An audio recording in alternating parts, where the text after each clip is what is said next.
Hi everybody, welcome if you're joining us. We'll just give it a minute to let everybody hop in. Just while we're waiting, if you could fill in the first of the polls, that would be really helpful.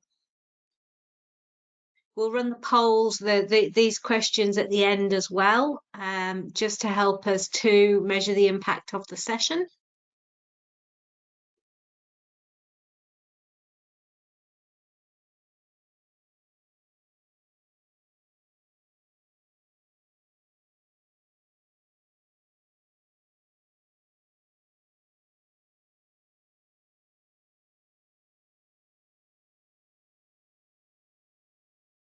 Okay, well, I think most people should be in by now, and hopefully you filled in that poll. We do have another poll coming up anytime soon. Welcome to the April 2023 BDA Conversation event, and thank you everyone for joining us this lunchtime. I am Liz Stockley, CEO of the BDA. It's tough to keep up with the holistic approaches to patient care as well as the big topics of the day, so the BDA regularly works with its partners to share new research or ideas that will support your practice. As well as articles and resources, we'll also be running our second series of partner webinars throughout this year, and those are called BDA Considerations. So welcome everybody to the first event of the 2023 series. Hopefully you've had a chance to complete the second poll there as you've entered in. So moving on to today's session with our thanks to the BDA corporate member Simprove for supporting this event, and also to Laura Tilt, who is our guest speaker today. You may remember Laura from one of our BDA conversations last year. Laura is an experienced freelance dietitian and health writer. She's written for many brands and magazines and has been a regular columnist for Women's Health magazine for several years. Laura's special interests include digestive health, performance nutrition, and eating disorders. Laura's trained to deliver the low FODMAP diet, is the host of the Gut Loving podcast, and is co-author of the IBS Guide, a 12-week self-care program for IBS. So I'm just about to hand over to Laura, who's going to take us through her presentation, IBS Considerations Beyond Food. When might we want to talk about the non-diet approach? Following this, there'll be a very brief opportunity for questions, possibly. And if we don't have time for questions at the end, pop them in the chat anyway, and we will ask Laura to answer them via email after the session. So thank you. Over to you, Laura. Thank you, Liz. Now is the moment of truth when we see if I can share my slides. So hopefully you're seeing that now. Okay, welcome everybody. It's great to see so many people interested in this topic, and a really nice way to round up the end of IBS Awareness Month. Just before we get started, a quick few reminders. So the webinar will run for 60 minutes and it's going to be recorded. So if anybody does need to drop off because you've got pre-existing commitments, somewhere else you need to be, you'll be able to access the recording from later today. Actually, I think it's going to be on the BDA website, but you will, as you're all registered, you will get a link to that. Everybody's mic is muted apart from mine, so to prevent any background noise. But as Liz said, you can drop your questions into the chat box. I'll be totally honest and say that I think I'm going to be talking for an hour, because in the run through that's what happened. But if we don't get time for questions, or there is only time for one or two, what we'll try and do is scoop everything up from the chat and get to that over, perhaps sharing it via email over the coming week. So what we're going to be talking about, what I'm going to be talking about this afternoon, is thinking about non-dietary approaches to IBS. But I'm going to start off with looking at why we talk about diet so much and where we are with the evidence for diet and IBS, and then thinking about what the problem is if we just look through a diet-focused lens when it comes to managing IBS symptoms. Then going to switch the focus and talk a little bit about what the alternative is and how we might reframe our approach. Look at the non-dietary therapies available, or some of the main ones that I've got time for today, thinking about what the evidence is for them and when we might want to use them, and going to give you some need to knows and points to your practice. So hopefully even those of you who have a good knowledge will learn something extra today. That's my hope anyway.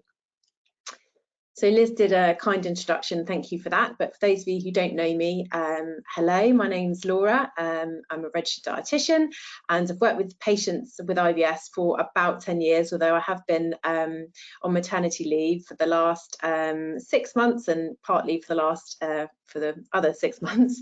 So I'm not seeing as many patients in clinical practice just right now, but prior to this, I had a history of seeing patients both in the NHS and then privately. I always refer back to my first band 6 specialist role, which was in University College London Hospital in gastroenterology, and as part of that post I had an outpatient clinic for patients with IBS. This was back in 2013, and it was actually one of the most difficult parts of my job and most frustrating, because as you're going to see when I take you through the history of dietary therapy, this was kind of just before we had our evidence-based guidelines, and I really did feel like there weren't that many tools at our disposal to help patients. Fortunately, things have got much better since then, so we're looking at a much more positive outlook these days. That kind of leads me on to talking about why beyond diet is such an important conversation, because as we're going to sort of look at today, dietary therapies aren't necessarily right or effective for everybody, and it's really important, I think, that we educate ourselves around what other options are available for our patients, and that can only ultimately serve to improve the care that we offer, which is obviously what we all want. We're all here because we want to help the patients that we work with. Okay, I just wanted to very briefly do a quick kind of roundup of IBS facts. I'm not going to go into the diagnosis because that's kind of not the thrust of this presentation, but just a few reminders. So IBS, irritable bowel syndrome, is a functional gut condition. So it results in symptoms primarily of abdominal pain and a change in bowel habit. And this is in the absence of any structural or abnormalities or biochemical abnormalities. Now, more recently, IBS has been renamed or reclassified as under the umbrella term of a disorder of gut-brain interaction, which really recognises the dysregulation in the gut-brain axis, which is thought to drive symptoms in the condition. Now, depending on what sort of is used to diagnose the patient, so the Rome criteria, for example, we use something slightly different in primary care in the UK. Around 10 to 20% of the population are affected. It's more common in women than men. Different hypotheses as to why this might be. If you were in the previous webinar that I did, I talked about the impact of hormones on gut function. So reproductive hormones like estrogen can impact gut motility and sensitivity, and this is thought to be one of the factors that maybe why women experience more are more common, have IBS more commonly than men, and mostly in patients under 40 years of age. It's got heterogeneous pathophysiology, so lots of potential factors contributing towards the development of IBS. So I talked about the dysregulated gut-brain axis, but there's also evidence of microbiome disruption, altered mucosal immune function, psychosocial factors, psychosocial comorbidities like anxiety and depression are really common in patients with IBS. Things like previous antibiotic use, early life experiences, adverse events, and also if a patient's ever had an episode of food poisoning as well. So this is a condition for which there is no cure, and that can be quite difficult in and of itself. Also, there's usually a long time to diagnosis, so on average about 6.6 years, which means by the time a patient gets to see you, they probably may have been battered about lots of different providers and before they've got sort of a clear idea of what's going on. So really important that we treat this diagnosis seriously, but also positively, so that they can get a clear path forward. And though unfortunately in the medical literature, IBS hasn't always been viewed kindly, it was often said to be something that was just all in the patient's head, we know that it is a very real condition that affects quality of life. So one survey of IBS patients found, or they reported, that they would sacrifice 10 to 15 years of their remaining life for an instant cure. So I think that really demonstrates just how much it can impact somebody's well-being.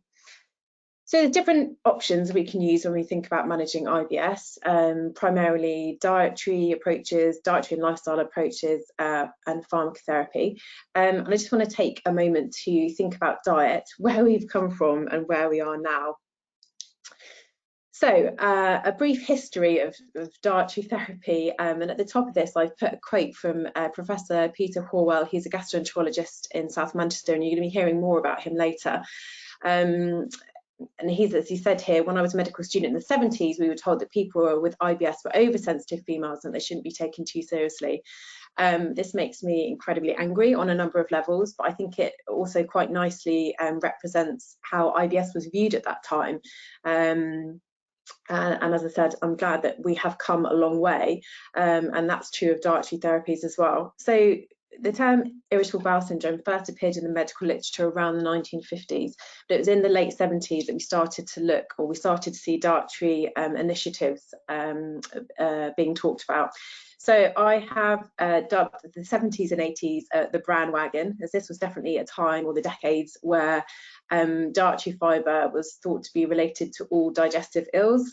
So there was some epidemiological evidence linking a lack of dietary fibre to conditions like diverticulitis, and this led to the hypothesis that low fibre intakes maybe were also driving irritable bowel syndrome.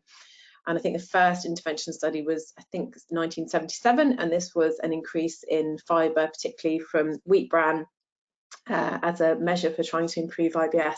Now, I can't see anyone's faces, but I would assume that a lot of you are either shaking your head or kind of raising your eyebrows, because as we now know, an increase in fibre, particularly insoluble, well, but mostly insoluble fibre, will probably make most patients feel worse rather than better.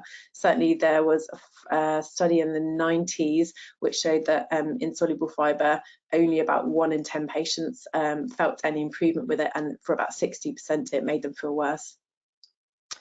So then moving on to the 90s and noughties, this was the decades of elimination diets, empirical diets, and trying to avoid dietary triggers. So this was based on starting to see evidence where patients would report similar foods triggering symptoms.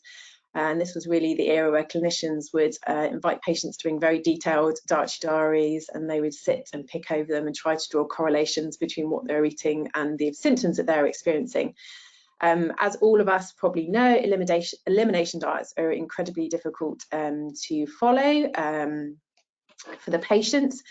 And also we know that symptoms may appear several hours or even the next day after eating, so it's not always easy to detect these relationships. At the end of the noughties, and just going into the 10s and 20s, we had the arrival of the NICE guidelines. They were published in 2008. This is where we started to look at kind of more evidence-based management of irritable bowel syndrome. And in 2012, we had the first BDA dietary guidelines on evidence-based management of IBS from a dietary perspective. And in those guidelines, if you look back at them, they actually have a 3-step approach to managing IBS. So the first step is looking at healthy eating and lifestyle advice. The second step is using interventions such as probiotics, fibre adjustment, and the final step was actually using empirical or elimination diets. Now, moving on from there, and this is when I was started to practice and have and see patients in that outpatient clinic, we had the arrival of the low FODMAP diet. I think it first appeared in the literature around 2005, but it was probably about 2012 to 14 that we started seeing dietitians in the UK who were actually practicing and delivering the diet. I certainly did my training in around 2014. And just after that, a couple of years after that, we had the 2016 update of the BDA dietary guidelines based on all the new evidence that was available. As I'm sure you're all familiar with, in those guidelines, the algorithm for managing IBS through diet was simplified into a two-stage process. So the first part is dietary and lifestyle advice, looking at triggers like alcohol, caffeine, spicy and fatty foods, and making adjustments where necessary. And the second line advice, if that first line isn't effective in achieving symptom control, is to trial a low FODMAP diet with a trained dietitian. So as you can see, we've gone from the early and the unsuccessful to the present day, where we have evidence-based guidelines, and we're in a lot better situation than we were when it comes to diet. So I just want to think a little bit more about why there is so much focus on diet. And I guess one of the kind of primary reasons is that so many patients feel that food does trigger their symptoms. So in studies of IBS patients, up to 9 in 10 report that food leads to a worsening of symptoms, or they get symptoms around meal times. And so, of course, naturally, diet seems like the obvious thing to adjust first of all. It's where our experience lies. It's obviously the thing that we're trained in, that we're comfortable in. So that makes a lot of sense for us to be addressing this first. And dietary therapies can be very effective. They've got no mechanisms of action. So, for example, we know fermentable carbohydrates, which are reduced in the low FODMAP diet, we know that they are osmotically active, and they can increase colonic gas production. And by limiting those, we can improve symptoms in IBS sensitive guts. Patients often also want alternatives to pharmacotherapies. They're not often don't often want to try drugs, and of course guidelines, both the NICE clinical guidelines and the BDA dietary guidelines, obviously promotes that we look at diet as part of our management plan. So yeah, it makes sense. So how effective is diet? I think when the low FODMAP diet first came out, we saw that studies were showing that around 75% of patients experienced what we call significant symptom improvement. Now, because there are no biochemical markers in IBS, there's nothing we can check to say, oh, look, this has got better, or this has improved or reduced. Usually something called the IBS Symptom Severity Scale is used in studies to measure kind of meaningful improvements. So I've just popped it on the right-hand side of the screen there for anybody that might not have seen it before. So it's a series of 5 questions, which can be, the answers are rated on a scale of 0 to 100. So for example, how severe has your abdominal pain been? How much has your IBS affected your life in general? And the patient will answer on a scale of 0 to 100, and then they are amalgamated to give them a score, which will place them into a category of having mild, moderate or severe symptoms. Now, in order for an outcome to be, an intervention to be effective, it's normally an improvement of 50 points on that IBS symptom severity scale. And I mention this because it's relevant to lots of the studies that we'll be looking at later on in the presentation. So going back to how effective diet is, the most recent UK-based randomised controlled trial, which pitted a low FODMAP diet against the kind of NICE BDA guidelines. This was in 2022, and it was in a group of patients with IBS, but non-constipated patients. However, they found, which is kind of their findings were similar to others who have also included patients with IBSD, and they found that the low FODMAP diet provided significant symptom relief in around 55% of patients, and the NICE, what we call NICE TDA or traditional dietary advice, which is based on those BDA guidelines, was effective in around 42% of patients. So yeah, somewhere between 40 and 55% of patients will likely feel better. Oh, going the wrong way. Okay, so that sounds pretty good, right? So what's the problem? Well, if we look at it from the other side, then that does mean that dietary approaches don't work for everybody, and around 1/3 to potentially 1/2 of patients won't experience symptom relief from diet, or they might get partial relief, but it's not adequate enough for them. They've not received that, they've not achieved that kind of good symptom control. And also dietary approaches aren't right for everybody, and I think that's really important for us to remember. So different lifestyle factors, existing medical conditions can mean that a dietary approach isn't necessarily the right one. And actually some patients, as we will see in our dietary assessment, our dietary assessment might actually indicate that there are other kind of more predominant triggers for them. And again, that might mean that diet isn't necessarily the best approach. Okay, the other thing that I want us to kind of step back and consider is what happens when we place all the emphasis on diet. And I would say that this is probably definitely relevant to me when I kind of first started in my practice back to sort of 8 or 10 years ago when I had that clinic, and certainly when I became trained in the low FODMAP diet. And I was quite evangelical about it. It was, I guess it felt like the first really majorly effective kind of dietary therapy we had. I was getting huge success with it with patients. And I think then if we sort of can become quite diet focused, and that can result in unrealistic expectations, kind of probably both for us and for our patients as well, with a patient believing that maybe they're definitely going to get symptom improvement as a result of doing the diet or doing the dietary changes, and then feeling quite frustrated if things don't work out and perhaps blaming themselves. Whereas, as we know, obviously some patients just aren't going to respond to dietary changes. There can also be unintended consequences. So for a subset of patients, it can increase food anxiety. They may start to isolate themselves socially, avoiding social outings in order to avoid certain foods. And they can fall into a bit of a trap of kind of increasing restriction, whereby they've restricted their diet a little bit, they feel better, so they think that, well, actually the more I restrict, the better I will feel. And as I'm sure you can imagine, or maybe have experienced, that doesn't lead to a good place. The other thing about kind of placing all the emphasis on diet or restriction is that it emphasises avoidance, which isn't a good long-term strategy, because we can't avoid these things, or we can't avoid things forever, and there will be a time where a patient is faced with these foods, and what we want to do is ensure that they have the tools to cope. Okay, so what is the alternative in that case? And this may be, the alternative that I'm presenting here may actually be something that a lot of you are doing already, since sort of like a good half of you said that you felt kind of quite confident about the alternatives. So I think the alternative, rather than just kind of thinking about diet, is to present diet as part of a toolkit that a patient can use to help manage their IBS symptoms, and just being really upfront right from the start that diet might not be the right approach for them, or it may not be the only one that's needed, but you're going to help guide them through that. And as part of your assessment, you'll be able to make some recommendations.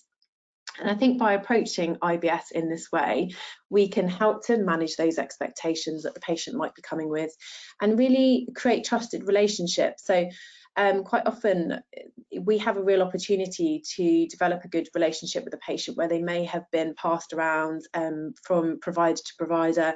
Maybe they've never really had someone sit and listen to them before. And certainly if you're working in private healthcare, you have the luxury and the privilege of seeing your patients probably for a whole hour, which is a real rare opportunity. So it's a really nice way to build that relationship. And of course, as I said before, it only stands to improve our patient care. So where might we want to be thinking about a non-diet approach? Well, obviously, if dietary manipulation hasn't worked, so perhaps if a patient's had a trial of the low FODMAP diet, they've come back and it hasn't been successful, or equally if they're coming into clinic and they've they've seen a dietitian before and there's things that they've tried.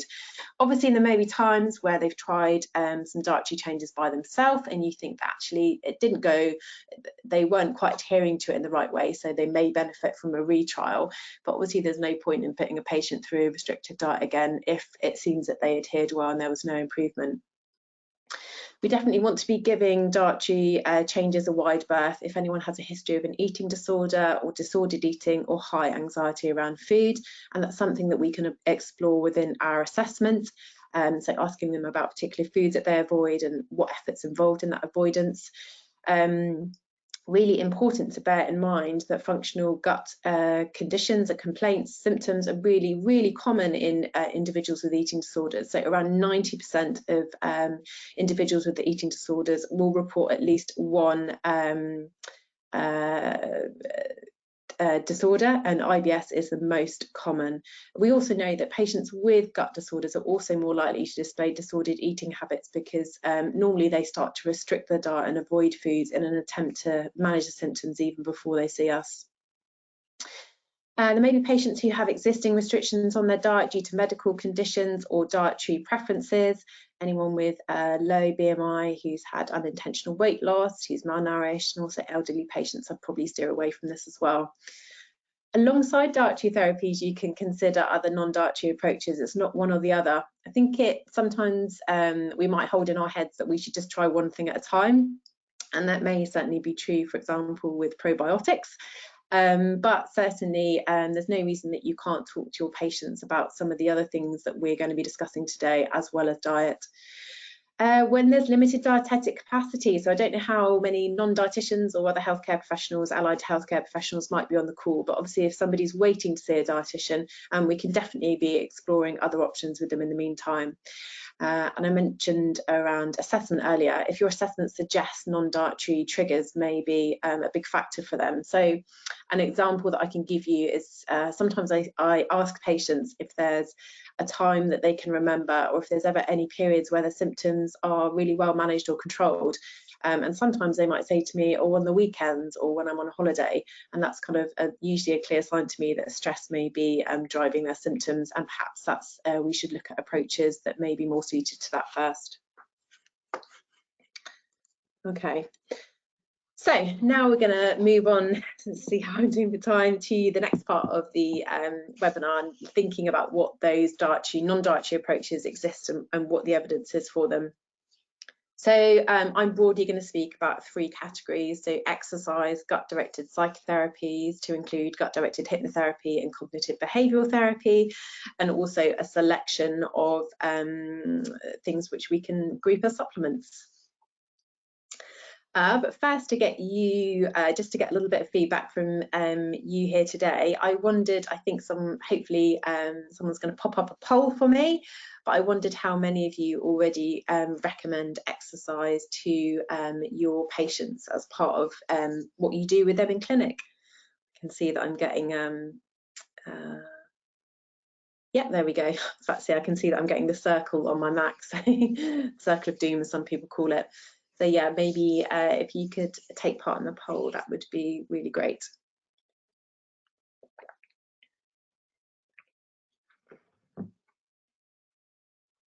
It's looking really positive so far. I guess a good follow-up question to this would have been, what sort of exercise do you recommend? That would have also been interesting, but perhaps you might like to share that in the poll. Okay. Right, so yeah, it was about 70, I don't know if you could see that, but 74% of you said that yes, you do actually recommend exercise to your patients, which is really interesting. And good as well, really good. So what did the guidelines say about exercise? So I just picked something out from the NICE guidelines and the much more recent British Society of Gastroenterology, their 2021 guidelines on the management of IBS. So the NICE guidelines suggest that healthcare professionals should be assessing the physical activity levels of people with IBS, and if they're low, they should be recommending them to increase them. And what they define as low is patients who have a sedentary job and do less than an hour of physical exercise, kind of planned physical exercise a week. And more recently, the 2021 BSG guidelines suggest that all patients should actually be advised on the potential benefits of exercise and encouraged to do regular exercise, as there's evidence that it can be beneficial. So certainly a very positive message, or certainly a positive message from the guidelines. So how might exercise help? So we know that exercise, certainly at low to moderate intensities, can promote gut motility and reduce transit time, which may be helpful in patients who experience constipation. There's also evidence, both in healthy individuals and those with IBS, that low to moderate exercise can reduce gas retention or can help gas move through the gut and reduce sensations of bloating. We know that exercise can have independent positive effects on the microbiome, increasing diversity, which may be relevant in IBS because we have seen that there can be reduced diversity and reduced numbers of some beneficial microbes in the gut. And exercise may offer relevant benefits via the gut-brain axis. So stress is a common symptom trigger for lots of patients with IBS. Exercise can often be a good method of stress relief and helping to reduce anxiety, so it could have knock-on effects in that way. What is the evidence? So I decided for this particular bit to talk about the recent Cochrane review because it sort of summarised the evidence quite nicely. So this review was published in 2022 and they looked at all the available randomised controlled trials which had compared a physical activity intervention with no physical activity in people with IBS. There were 11 studies which they looked at overall, which had anything from 20 to 102 participants, and they ranged from anywhere from 6 weeks to 24 weeks. And the interventions, 5 of them were yoga, 3 of them involved just kind of general advice to increase physical activity, so the patients could choose what they wanted to do. 2 involved supervised treadmill advice, and 1 involved qigong, which is slow movement with a focus on breathing. Again, the outcome measure here was a 50-point improvement in, at least a 50-point improvement in IBS symptoms severity score, and they found that the average improvement over these studies was 69 points, but it ranged between 31, so less than significant, to 106, so very meaningful in others. And their conclusion was that physical activity interventions of between 6 and 24 weeks may improve symptoms in people with IBS, but the evidence is uncertain. That sounds a little bit grey, wishy-washy maybe. But what they were concerned with was that the studies were very different in terms of their design. There was a high risk of bias in some of the studies, and not all of the studies looked at adverse events. So essentially, kind of larger trials are needed to build confidence in this outcome. I wanted to talk for a moment about yoga because quite a large number of the studies in that trial were around yoga, and we often hear about this particular study from 2018, which was a small trial comparing, which directly pitted a low FODMAP diet against the Hatha yoga as a non-dietary alternative. So this study involved just under 60 patients, and they were randomised to the intervention, which was yoga. So that was 2 sessions of yoga a week with a teacher plus some advice on home-based practice, or a low FODMAP diet with the 3 standard dietitian-led sessions for 12 weeks. The primary outcome again was a change in that symptom severity score, and both groups had a statistically significant reduction in the IBS symptom severity at both 12 and 24 weeks, with no clear differences between the groups. So one group didn't do better than the other. However, the group that did yoga did also experience some improvements in psychosocial indices such as mood and anxiety levels. So this study hasn't been repeated in larger trials, but the authors hypothesised that because yoga is known to known to switch on kind of parasympathetic activity and that rest and digest, then it may increase intestinal blood flow. It also triggers a relaxation response and potentially the benefits. That's why it was so beneficial. It's just worth knowing about. So what can we recommend to patients? So here's my kind of top tips. We should be talking about exercise. We should be assessing exercise as part of our assessment. And we can definitely say to our patients that exercise may help with symptom control, although we do need stronger evidence. What's really important though, I think, is that we think about the types of exercise that we recommend. So we certainly know at low to moderate intensity exercise, it seems to be helpful, but as exercise intensity increases towards high levels, we actually know that we get an increase in gut symptoms. So in endurance athletes, those running marathons, doing lots and lots of heavy training, almost somewhere between sort of 70 and 90% experience GI discomforts, both upper and lower. So heartburn, nausea, vomiting, and lower GI symptoms such as abdominal cramping, diarrhea as well. This is because as exercise intensity increases, blood flow to the gut is reduced. There can also be heat stress on the gut as well at high temperatures and with intense levels as body temperature increases.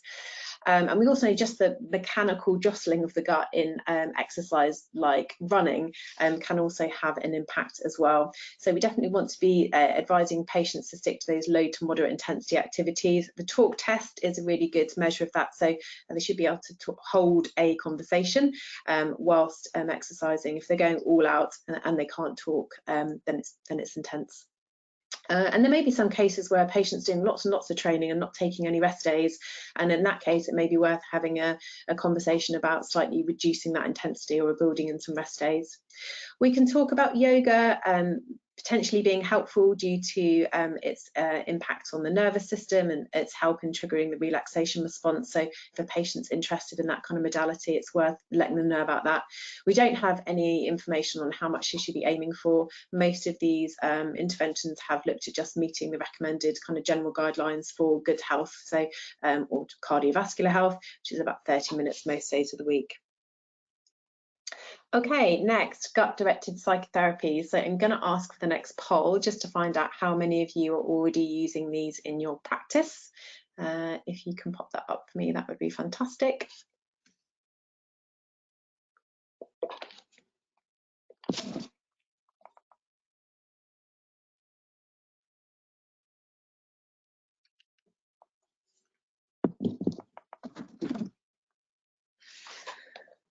Okay. So quite an even split here, about a third of you saying yes, about 40% saying not usually, and around just under a third saying no. So exercise you were more likely to use exercise than gut-directed psychotherapies, or recommend, I should say. Great, thank you. Okay. So like I said, about a third even split. So let's have a look at this in a bit more detail. So first of all, what do the guidelines say about gut-directed psychotherapy? So again, I've looked at the same two guidelines. So the NICE guidelines say that referral for psychological interventions should be reserved basically for patients who have not responded to drug treatments within 12 months or after 12 months, and who have a continuing symptom profile, so what we'd call refractory IBS. And the 2021 guidelines acknowledge that this is the case, that they're normally reserved for these patients, but actually more research is required to explore recommending them earlier, so they're not viewed as a last resort. And I think this is really important, actually. I've got a couple of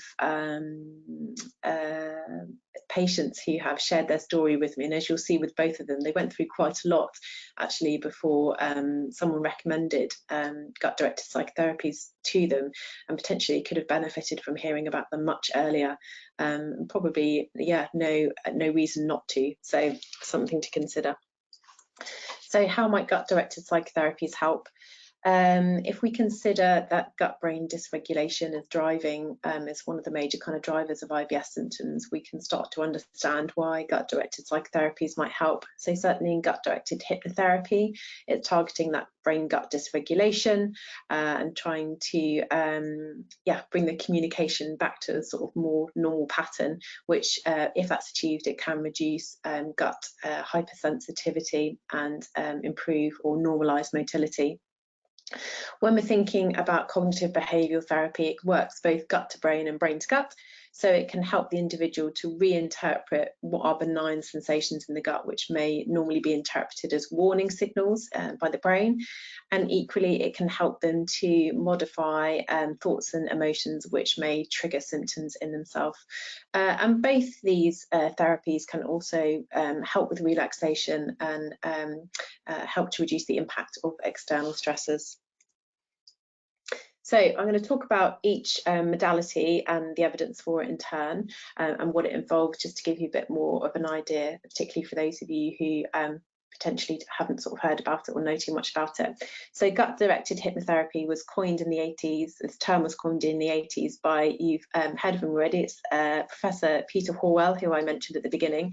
So he has been a long-term advocate of patients with IBS. So he usually works with patients who have got extremely severe symptoms, and he's seeing them after they've tried lots and lots of other therapies with no success. So he actually started using hypnotherapy as a method of just providing a patient with some with a way to relax, given the impact that the symptoms was having on their quality of life. But he actually quickly found that it had a positive effect on the gut symptoms, and that's when he started to develop programs of gut-directed hypnotherapy. So typically, a session of gut-directed hypnotherapy will last anywhere between sort of 15 and 60 minutes. If it's a kind of one-to-one with a clinician, it will be 60 minutes, and 15 minutes and more for the programs that are delivered via smartphone. And they can be delivered in person, by web, or via smartphone. So normally a session will involve an introduction, which is a visualization, and that helps to calm and relax the user. And then suggestions will be made for normalization of gut function, and particularly if it's with a sort of face-to-face clinician, then it will be based on the patient's symptoms. So for example, if they're experiencing constipation, they might be asked to imagine a free-flowing river. If they're experiencing gas and bloating, they may be asked to imagine a balloon deflating. So it can certainly be adjusted according to symptoms. And this hypnotic exercise is typically recorded or repeated, and that will be usually daily for between 6 and 12 weeks. So what's the evidence? Well, it's pretty good. I've picked out, there's lots of different studies, so it's definitely worth going and having a look overall at the evidence, at the body of evidence, but I picked 3 that I thought were interesting. So in 2016, there was an RCT in Australia led by Monash University, which compared diet against gut-directed hypnotherapy. So it was a low FODMAP diet, gut-directed hypnotherapy, or a combination of both. There was around 25 IBS patients in each, and between baseline and 6 weeks there was meaningful, significant improvement in symptoms between the groups. No one group did better, which you might think, okay, that I would have expected maybe a combination to provide even more benefit, but there wasn't. But the groups that received gut-directed hypnotherapy did experience better improvements in psychosocial kind of outcomes, but they weren't the primary outcome measure that was measured. In 2019, there was a UK study by Professor Horwell, who published the results of their first treatment program delivered by Skype. So up until this point, they had always delivered their gut-directed hypnotherapy face-to-face. And he compared the results of the Skype treatment with their face-to-face treatments, and he found that they had a really similar response. So with the remote gut-directed hypnotherapy, a 65% response rate versus their 76% response rate delivered face-to-face. More recently, there was another study which was led by Monash University in Australia, and this was a retrospective evaluation of the Nerva app, which this is gut-directed hypnotherapy program delivered by a smartphone app. And they looked at the usage of the app actually was a period during COVID, when people in lockdown, and they looked at all the people that downloaded the app from the App Store, all the people that completed the first week, which is free as a trial, and then those that completed the sessions. Now, unfortunately, only 9% of that particular cohort completed all 42 sessions, but of that 9%, 64% were considered responders, and there weren't any adverse outcomes reported. And interestingly, those who were referred by a healthcare professional were more likely to complete. So potentially really important that there's been some kind of recommendation involved.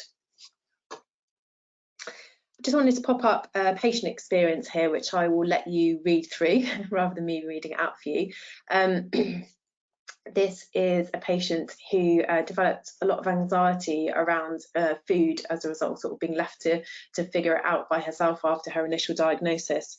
And she eventually got to the point where it was controlling her life.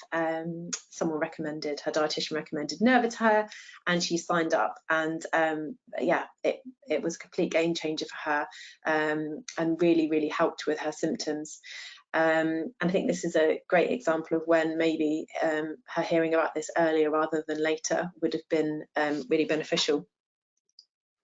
Okay, so just some need to know points, just to finish this off, so things that you might want to think about sharing with your patients. So from what we can see so far, gut-directed hypnotherapy can be as effective as a low FODMAP diet, and actually the results seem to be maintained really long term. I think the longest follow-up has been 5 years, and it seems to be really good maintenance of symptom control. Unfortunately, it's really underutilised due to high costs and poor access. I certainly have never managed to get a patient onto an NHS-funded programme where I've been living. One thing which can overcome some of this barrier is obviously smartphone apps, but we have to accept that adherence is probably going to be lower. But healthcare professional referral may help in this case. Certainly with the Nerva app, there is a clinician's part which you can recommend patients and you can track their progress. So this might be a kind of helpful collaboration between you both. Something that's really important to chat to you about patients is kind of their own barriers maybe to accessing this therapy. So in surveys of patients with IBS, they've listed skepticism, lack of scientific evidence and a fear of the treatment as their own barriers. We've talked about the scientific evidence, and in terms of being a skeptic, I was talking to Helen Brooks, who's a gut-directed hypnotherapist, when I was putting this together. And Helen's details are later on in the resources if anyone's interested in chatting to her. And she said that you can be a skeptic. It's absolutely fine. It doesn't affect the outcome. So I think that's really important to know. In terms of cost, it's somewhere between 500 and 1500 if a patient is going to access this privately one-to-one. The Nerva app is obviously a lot more cost effective. It's £49 for 3 months access with a 7-day free trial, and that's available on Google Play and the App Store. Okay, gut-directed cognitive behavioural therapy. So this is an individualised approach to how thoughts and feelings can affect the functioning of the gut. Typically involves 4 to 10 sessions, which again can be delivered either in person, over by telephone, on a web-based programme or via smartphone, and it will usually include some combination of these particular topics, so education about the gut-brain axis, looking at that individual's symptoms, what triggers their symptoms, addressing unhelpful thoughts which may trigger symptoms, managing stress and emotions, and also relapse prevention training.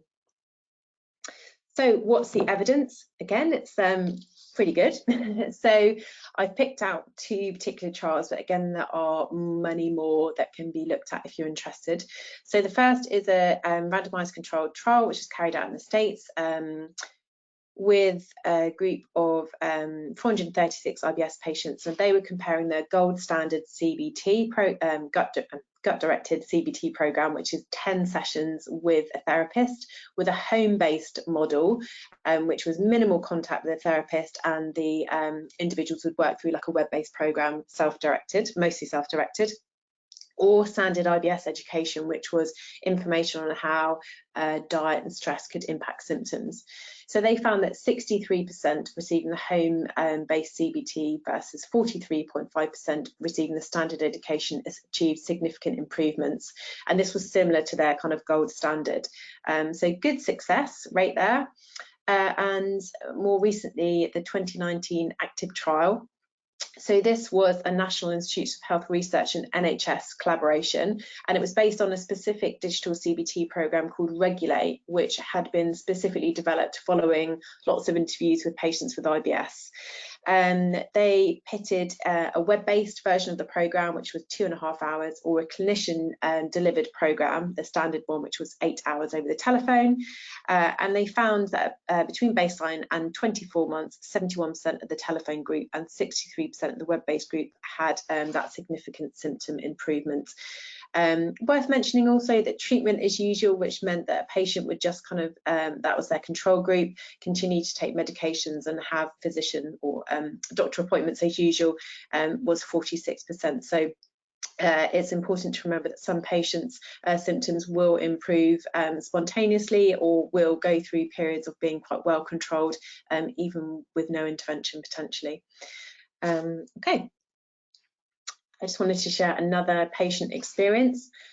quite similar to the patient before in terms of that feeling that they'd tried everything and was kind of quite feeling at a desperate point. For Jo, it got to the point where she was diagnosed with generalized anxiety disorder, and this is what prompted her to work through CBT. And she actually found that it was one of the best things that she'd ever done for her irritable bowel syndrome.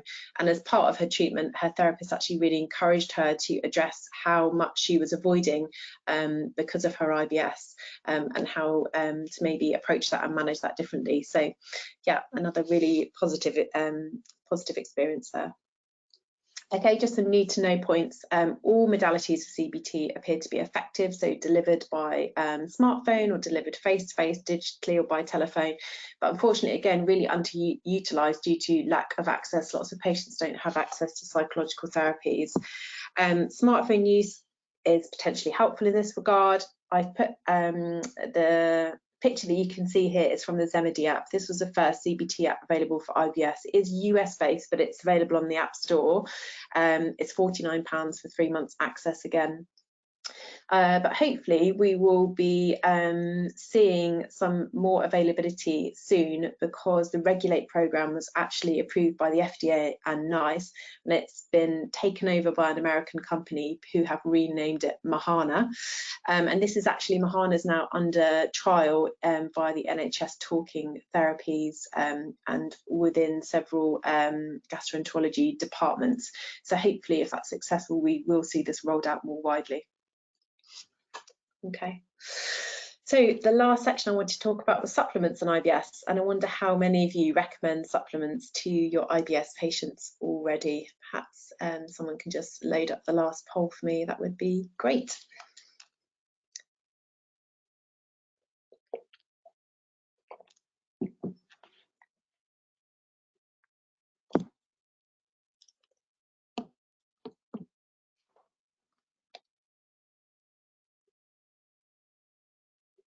It's probably a little bit ambiguous because lots of things can fall under supplements, but we'll go with it.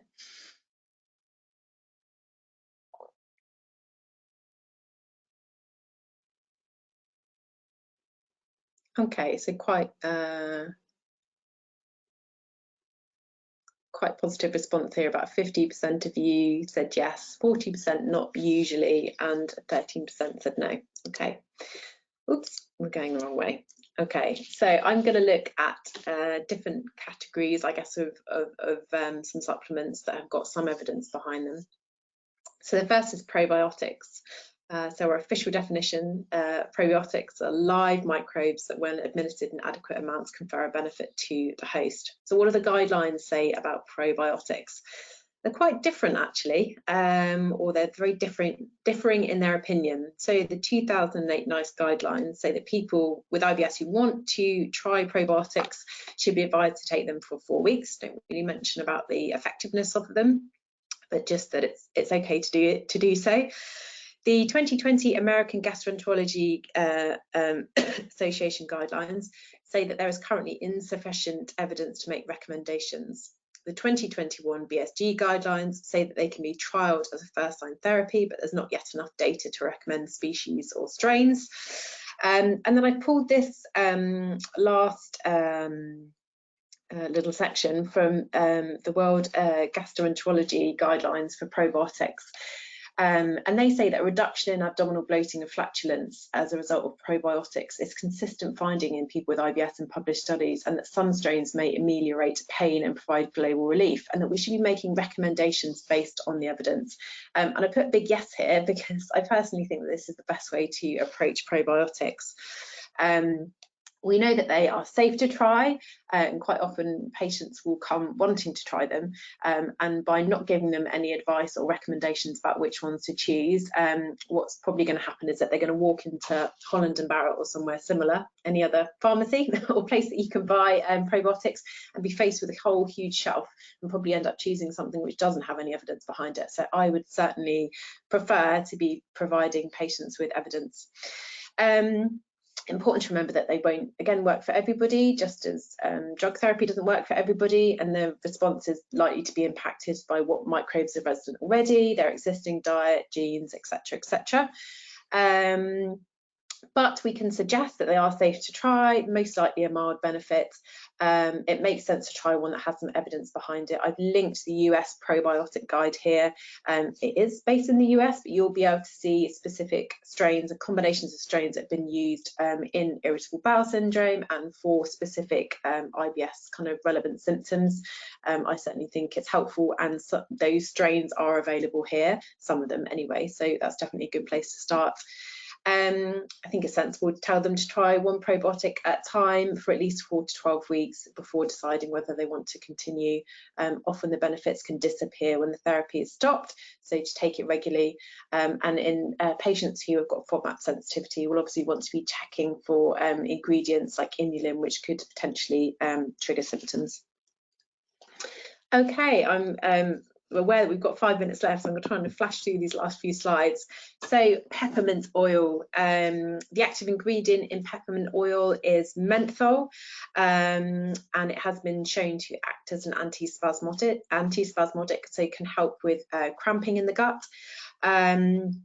Quite positive in terms of the guidelines and their recommendations. So nice guidelines for antispasmodics say that peppermint oil can be taken for 2 to 3 months if needed. It's indicated for IBS.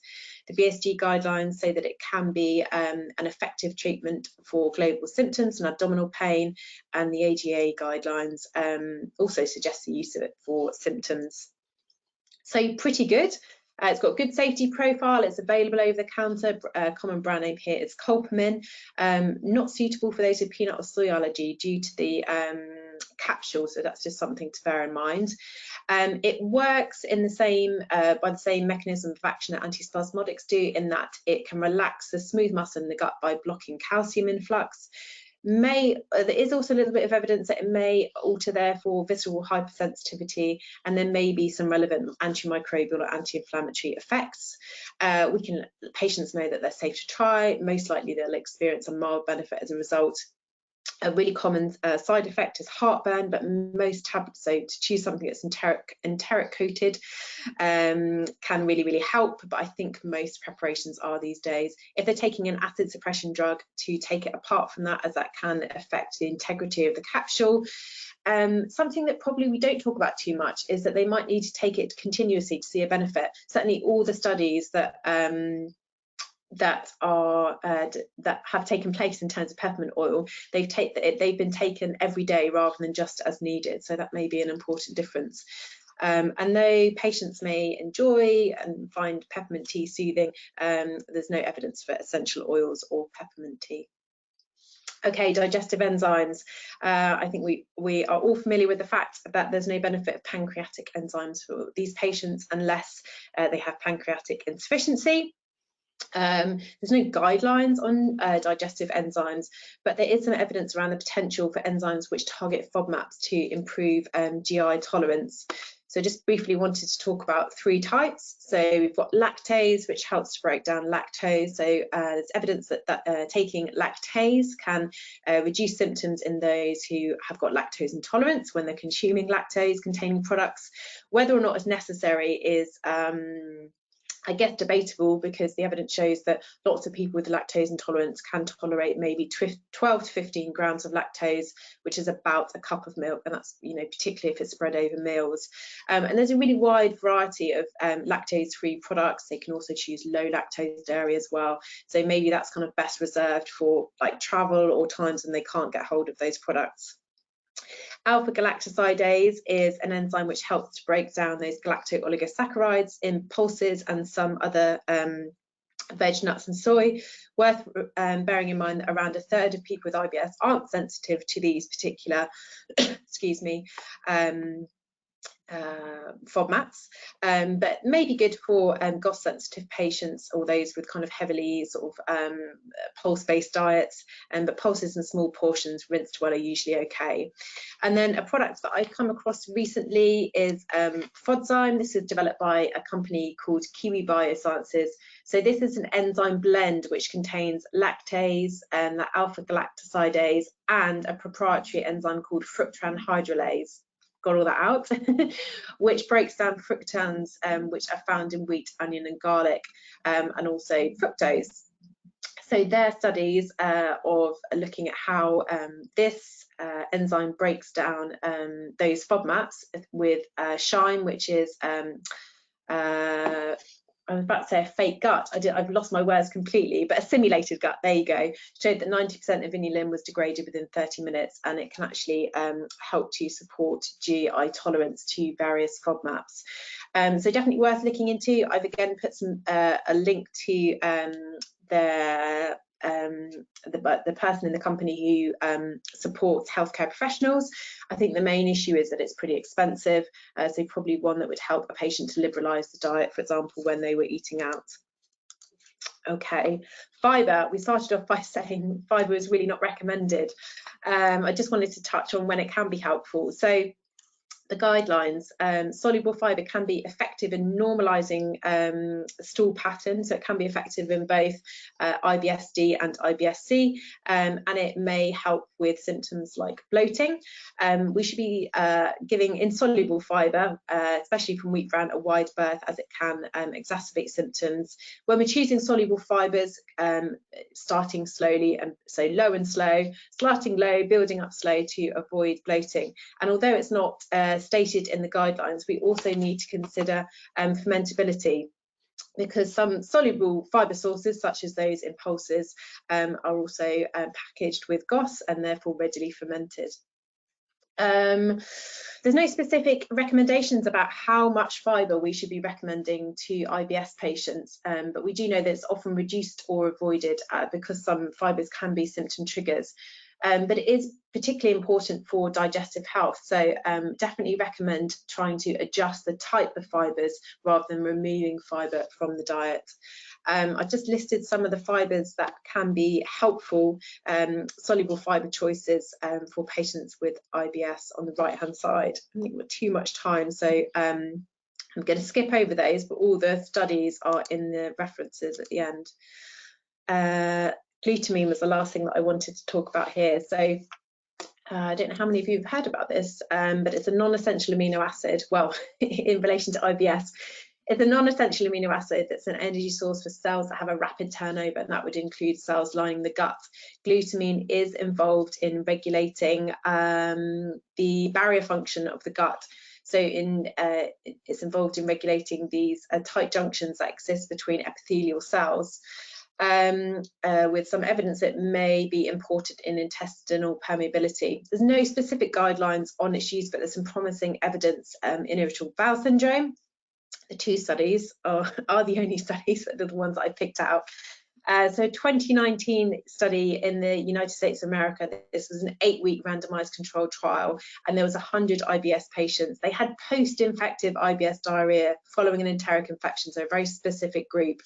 The intervention was glutamine, 5 grams 3 times a day, or whey protein as the control. And the primary endpoint was that reduction in symptom severity. That outcome was achieved by almost 80% of the glutamine group and just 6% of the placebo group, and also measures of stool form and intestinal permeability improved in the glutamine groups. That appears really, really positive. A smaller study in Iran in 2021 involved 50 IBS patients, which tested the effect of adding glutamine to a low FODMAP diet. So it's either the FODMAP diet or the FODMAP diet with the same quantity as of glutamine used before, so 5 grams TDS. And they found an improvement in severity score was achieved in 88% of the glutamine group and 60% of the control, which was the FODMAP diet, so not really a control. But again, really interesting. It has a good safety profile, so we need some longer term evidence, and at the moment we couldn't be telling a patient how long to take it for, but it's certainly worth something that's certainly worth keeping your eye on. Okay, I really quickly probably just going to show you this slide rather than talk through it in any detail. I guess what I wanted to say here was that I don't want you to leave this webinar thinking, well, these sound great, but at the moment my patients can't access gut-directed hypnotherapy or CBT. I think it's really important that we recognise that we can just generally talk to them about the impact of stress and anxiety on symptoms, and just be giving some basic advice and signposting to places that they can get more information on managing stress, breathing exercises and meditation. And certainly for some of my patients, particularly those with IBS constipation predominant, looking at routine, recommending kind of regular meals, substantial breakfasts, looking at toileting habits can also be really helpful. Okay, I'm going to round up with some take-home points and then we'll see if we've got any space for some questions. So dietary therapy is an effective approach to managing IBS symptoms and probably will provide some relief in around 50% of the patients you see, but it isn't always effective for everyone, that means, and it's not always the right choice for everyone, and that's totally okay. If we approach diet as part of a toolkit rather than the only thing available, it's going to be a much more helpful approach for both us and our patients. I'd really encourage you to take the time to learn about alternative therapies available. I've given you a really brief overview today, but there are some really good options with some good evidence, and you knowing about them and being able to talk about them confidently will make a difference to how your patient interprets them and whether they're willing to give them a try. May be useful to adjust your existing assessment to think about those questions that you can ask to help identify what approaches might be best for your patient, and of course involving them in the decision making is really important too. And lastly, just kind of keeping your eye on the research, like knowledge is always expanding. I put a couple of resources that you can sort of dive into to keep up to date on the following pages as well. Here, there's a resource page, some links to some things on probiotics, both for consumers and for yourself. I've linked to FODzyme, the apps for gut-directed hypnotherapy and CBT, and I personally always find the ISAP and the Monash newsletters really good. There's also, Monash has got their Gastro Diet conference in Italy coming up, something I definitely wish I could attend, but I'm still not sure it's possible with a toddler, but we'll see.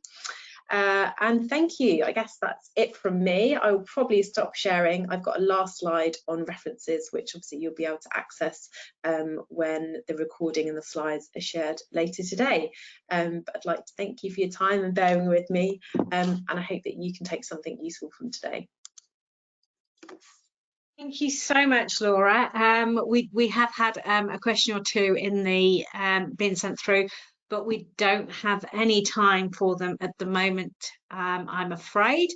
I will just point you to the chat where Joe has popped some information about a Simprove offer for a free trial.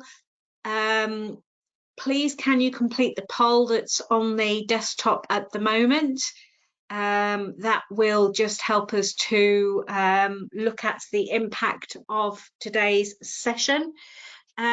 Before we close, I would like to say a huge thank you to today's corporate member Simprove, and thank you for your support with this session.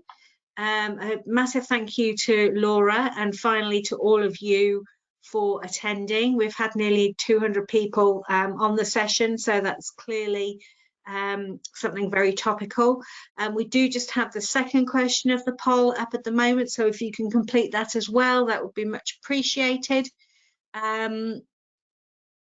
We do have the next BDA conversation coming up in May, on the 12th of May, Gluten Beyond the Gut, Neurological Gluten Sensitivity Research Update and Treatments. So hopefully you will be able to join us for that as well. So thank you to corporate member Simprove, and thank you to Laura, and thank you all for your attention this lunchtime.